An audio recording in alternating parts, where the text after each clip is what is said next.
Hey guys, in this video I wanted to talk about training hype and how you should use it properly.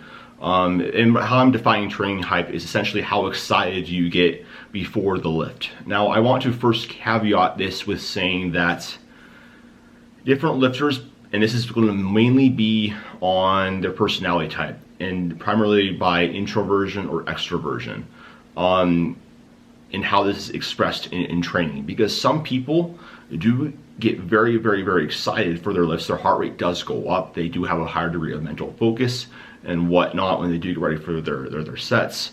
But if they're more introverted, that's going to be more expressed internally, and they probably won't show it as much as somebody who is an extroverted lifter. So that's something that I think is really important to just keep in mind. When you do look at any sort of lifter, maybe you look up to someone and observing, how do they act when they get to heavier weights? What do they look like? How, are they more introverted or extroverted with their approach? Because for myself, I can say that I'm somewhere that's, kind of in the middle.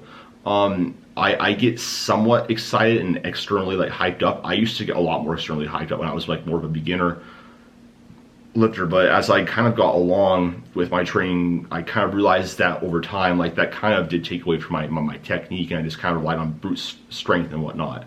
So it's all about finding this good middle ground. And I think that if we're having examples of lifters with more of an introversion, when they do get ready for their lifts, it's going to be somebody like a John Hack. I haven't seen John really ever get crazy hyped up externally, but he, I can guarantee you he's probably still getting excited. He's probably still very focused when he's deadlifting 881 pounds, for example. That kind of has to be part of the process. Whereas on the complete polar opposite, you have somebody like Isaac Whistler, who is, always getting hyped up in training, and it really does help him out. And he's very external about that hype. So I think that's something to just keep in mind, is that not everybody is going to express training hype or focus or intensity in the exact same way. A lot of it's going to be dependent upon your personality type and what you find you respond best to. Now, in terms of using this properly, I think that it's important to remember that psychological arousal is a tool. And if you're constantly training at a very high level of psychological arousal, let's say your coach has you programmed in RPE 6 and you train at a very high level of psychological arousal, and that's week 1. Well, in every other training week beyond that, you're going to need to have that same exact level of psychological arousal in order to have, a similar training effect from that first week 1 to have, say, and go up to your RPE 7 and whatnot. And frankly, if you're constantly training with a super high level of psychological arousal and you're constantly having to hype yourself up mentally, and you're constantly scared of the weights that you're using, you're probably going to be in a state where you're redlining your body more often than not and leaving some gains on the table. I think that it's important to train with focus most of the time and to be very deliberate about your movement patterns and how you're using your weights in order to hit your RPEs. But I think that it's more beneficial from a performance aspect to only reserve that high level of psychological arousal in certain places that you do go with training for very important lifts, such as a meet. During my training cycles, I get focused from my lifts, but I'm really not ever crazy psyched up, or I'm not ever insanely nervous for a lift, because most of the time I'm training in the pocket. Shout out Joey Flex. More often than not, I find that if you're constantly having to go to a high level of psychological arousal, and most lifters, they're probably pushing their bodies a little bit too hard too often, probably overshooting their RPEs more often than not. Now, in some blocks, where you're pushing max lifts, where that's the focus, like a peaking block, you will have to, go to that place a little bit more often. I know for myself personally, because psychological, again, this is another aspect of always training with hype. It's exhausting. It's something that just tires you out. It recruits a higher level of neural drive from your central nervous system to your, everything else. and you're constantly going to have to use that and call upon it, and it's just tiring.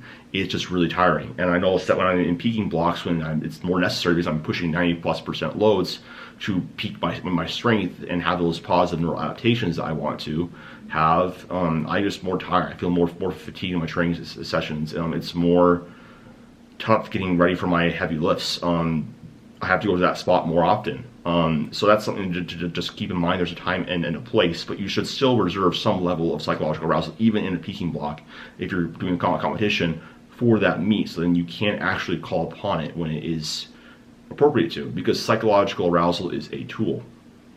And so my biggest advice for how you should approach training with psychological arousal is similar to caffeine intake.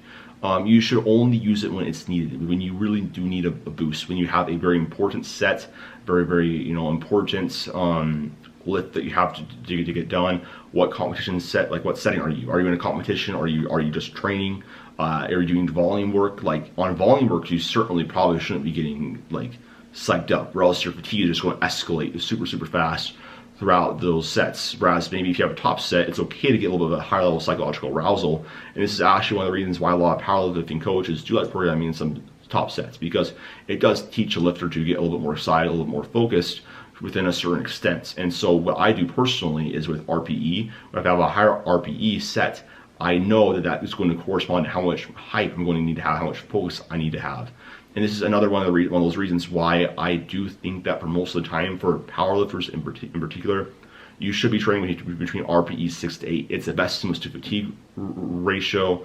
You kind of are going to get more or less, the same training effects. And then maybe having a top set from between 8 to 9 RPE, thrown in there, on certain weeks, so you can actually get used to drawing upon that skill. Because if you never practice it, and if you don't get on competition day, and if you're not used to it, some bad things can happen. Like I mentioned earlier on in the video, your technique can go haywire. You might, psych yourself out too much where you literally legitimately throw up. I've seen competitors throw up because they've gotten so psychologically hyped after lifts. They just throw up because it was just so much for them. Their bodies just weren't used to it. So that would be my biggest advice. And similarly with music, I made a video on this a bit ago, but I really do recommend only having certain PR songs or certain songs that you use in training for harder sets, and using more so, more middle of the road music that doesn't really get you insanely excited most of the time in training. So then you can have a more predictable training effect, have more predictability of performance and whatnot. And only reserve those, hype songs that are special to you, that get you going for the really important sets. Because if you're constantly, using those songs, you're not going to have the same effect on them. So hopefully this video was helpful. This is something I see all the time. If you're training all the time, super psychologically aroused, it's super fatiguing. Having to always go super mega concentrated isn't a good idea. Use that only when it's necessary. Use it as a tool, and mostly you should train with a low to moderate level of arousal, but with a very high level of intent on your sets, with focusing quality technique, full range of motion, film your sets, and make sure that you're executing properly instead of always showing off in the gym. Because remember, training is not like a test of performance. Like the only test of performance is competition. So train, get better, leave your ego at the door, get attached to doing things right, hit your RPEs, use psychological arousal only when it's necessary for really important sets. And remember that each lifter will express arousal and hype differently depending on your personality type.